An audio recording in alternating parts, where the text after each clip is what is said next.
2019 में जब विधानसभा चुनाव हुए थे तब कांग्रेस ने संकल्प पत्र जारी कर कई वादे किए थे, लेकिन सरकार बनने के 2.5-3.5 साल बाद भी कई वादे पूरे नहीं हो सके। हालांकि कांग्रेस के प्रदेश अध्यक्ष का कहना है कि सभी वादे पूरे किए जाएंगे। देखिए रिपोर्ट। विधानसभा चुनाव के वक्त कांग्रेस के मैनिफेस्टो में शामिल कई वादे आज भी अधूरे हैं, तो कुछ वादों को पूरे कर लिए गए हैं। कांग्रेस अपनी मैनिफेस्टो में किए गए वादों को अमल में लाने के सवाल पर पूरी तरह से संतुष्ट नहीं है। कांग्रेस प्रदेश अध्यक्ष राजेश ठाकुर का कहना है कि कुछ वादे पूरे अभी तक नहीं हो पाए, लेकिन कुछ मुद्दों को हमने सुलझा लिया है। जितना काम होना चाहिए था वो नहीं हुआ है, लेकिन इस बात को अगर आप जा करके गांव ग्राम में देखेंगे, चाहे वो मनरेगा की बात हो, चाहे वो और जो योजनाएं चल रही हैं उनकी बात हो, सभी जगहों पे आप देखें जो सीबीएसई के स्कूल्स खुले, पिछले सरकार में स्कूल बंद की जाती थी, इस सरकार में स्कूल खोली जा रही है। तो इस तरह से हम लोग फिर चाहे ऋण की माफी की बात हो, चाहे राशन कार्ड बढ़ाने की बात हो,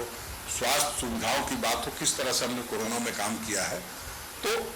हमने लगातार प्रयास किया है कि काम अच्छे तरीके से हो और समय समय पर रिव्यू करते रहते हैं और जब जरूरत होती है तो निश्चित रूप से सरकार को भी अवगत कराते हैं। और हम समझते हैं कि आने वाला समय जो हम लोगों के पास अभी बचा हुआ है उसमें हम सारे वायदों को पूरा कर पाएंगे। घोषणा पत्र के अधूरे वादों को लेकर कांग्रेस जल्द होमवर्क शुरू करेगी। अधूरे वादों को लेकर प्रदेश अध्यक्ष राजेश ठाकुर गंभीर है। उन्होंने कहा हर वादा पूरा हो इसका प्रयास पार्टी करेगी। नहीं, निश्चित रूप से हम लोग इस पर बहुत गंभीर हैं, क्योंकि जो भी वायदे हम करके आए हैं गठबंधन के सभी साथी मिलके करके आए। मैनिफेस्टो में थोड़ा इधर उधर हो सकता है, लेकिन चाहे वो जेएमएम का मैनिफेस्टो हो, चाहे राजद का हो, चाहे कांग्रेस का हो, सभी के मैनिफेस्टो में जन कल्याण की बातें कही गई है और वो होनी ही चाहिए। जिन वादों ने कांग्रेस को सत्ता दिलाई है उसे पूरा करने का फायदा और अधूरा रहने का नुकसान क्या होगा कांग्रेस जानती है। इस लिहाज से जल्द ही पार्टी इस विषय पर कांग्रेस कोटे के मंत्रियों के साथ बैठक कर इसकी समीक्षा करेगी। न्यूज 11 भारत के लिए कैमरामैन राजा के साथ विपिन उपाध्याय की रिपोर्ट। और इस खबर पर रुख करते हैं, हमारे साथ हम लाइव विपिन उपाध्याय जुड़े हुए हैं। विपिन, कांग्रेस को 3.5 साल बाद याद आती है कि जो मैनिफेस्टो जारी किया गया था जिसका नाम दिया गया था संकल्प पत्र, संकल्प पत्र में जो वादे किए गए थे कांग्रेस के द्वारा झारखंड के लोगों के लिए, विकास के लिए, उसे अब पूरे करने हैं। लेकिन उसके साथ साथ जो उसके गठबंधन में सहयोगी हैं, राजद हैं, जेएमएम है और कांग्रेस है, कांग्रेस कह रही है हम वादे पूरे करेंगे। कैसे होगा? तीन पार्टियों के बीच में सबके अपने अपने संकल्प पत्र, अपने अपने घोषणा पत्र, कैसे ये पूरा कर पाएंगे? जी देखिए, आपको पहले तो मैं ये बता दूं कि ये एक राजनीतिक दल का अपना मैनिफेस्टो था और गठबंधन ने संयुक्त रूप से भी घोषणा पत्र जारी किया था, इसलिए बहुत पेच और बहुत विवाद की बात नहीं है। राजद एकमात्र विधायक वाली पार्टी है जिसके हिस्से में एक मंत्रालय भी गया है और जहां तक जो मुख्य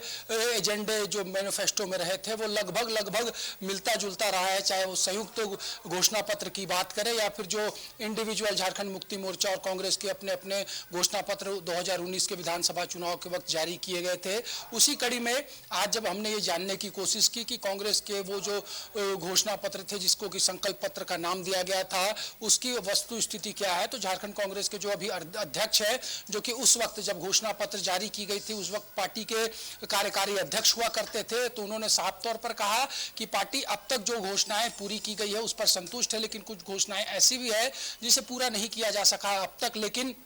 लगातार जो गठबंधन की सरकार झारखंड में चल रही है उसमें चाहे जो प्रमुख एजेंडा कांग्रेस के मैनिफेस्टो में रहा था किसानों की कर्ज माफी का, 100 यूनिट मुफ्त बिजली का, इसके अलावा जिस तरीके से बेरोजगारी भत्ते की बात कही गई थी, किसानों की एमएसपी बढ़ाने का मामला सामने आया था, तो इन तमाम चीज़ों पर काम हो चुका है और जो बचे हुए अन्य वादे हैं उसको पूरा करने को लेकर भी कांग्रेस ने ये दावा किया है। जो झारखंड कांग्रेस के अध्यक्ष है राजेश ठाकुर, उन्होंने कहा कि हम समय समय पर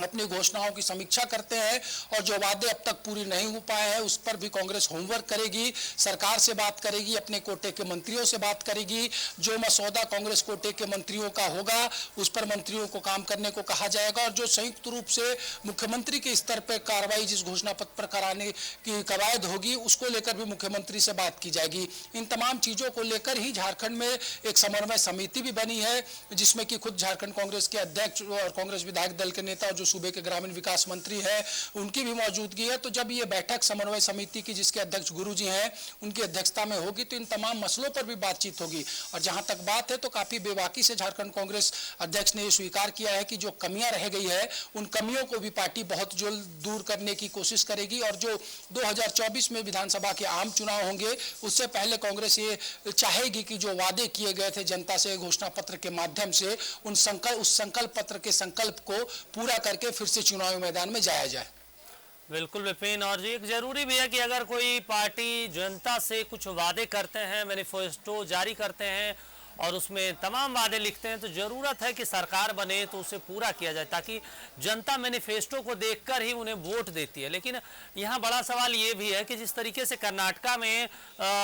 के विधानसभा चुनाव में कांग्रेस की जीत हुई है, कहीं ना कहीं झारखंड में भी, और राजेश ठाकुर के बयान से भी ऐसा लग रहा था कि वो इस चीज़ को समझ चुके हैं कि जो मैनिफेस्टो में जारी करते हैं, क्योंकि कर्नाटका में हमने देखा कि किस तरीके से कांग्रेस ने बड़े बड़े वादे किए, अब कह भी रही है कि हमारी सरकार बनते ही पूरे किए जाएंगे। तो मैनिफेस्टो में जो वादे किए गए हैं पूरा ना होने के नुकसान से वो वाकिफ है, उसी को देखकर वो आज कह रहे हैं कि हम जो वादे बचे हैं उसको भी हम पूरे करेंगे। Vipin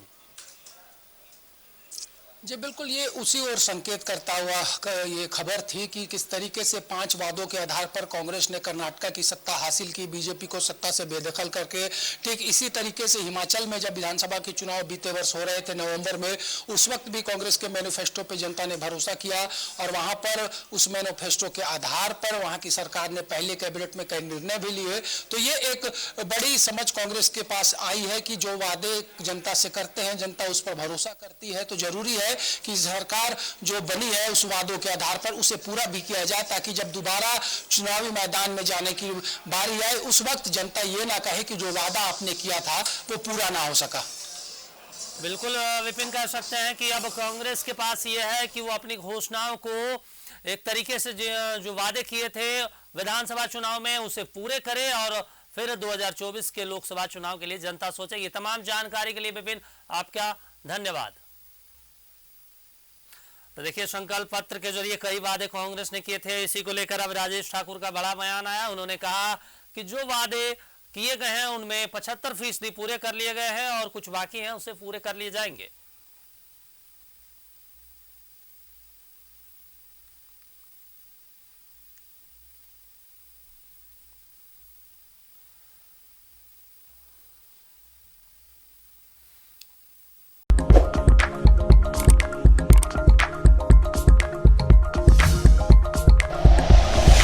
like and share videos, subscribe करें हमारा चैनल और प्रेस करें बेल आइकॉन। न्यूज़ 11 भारत, सच है तो दिखेगा।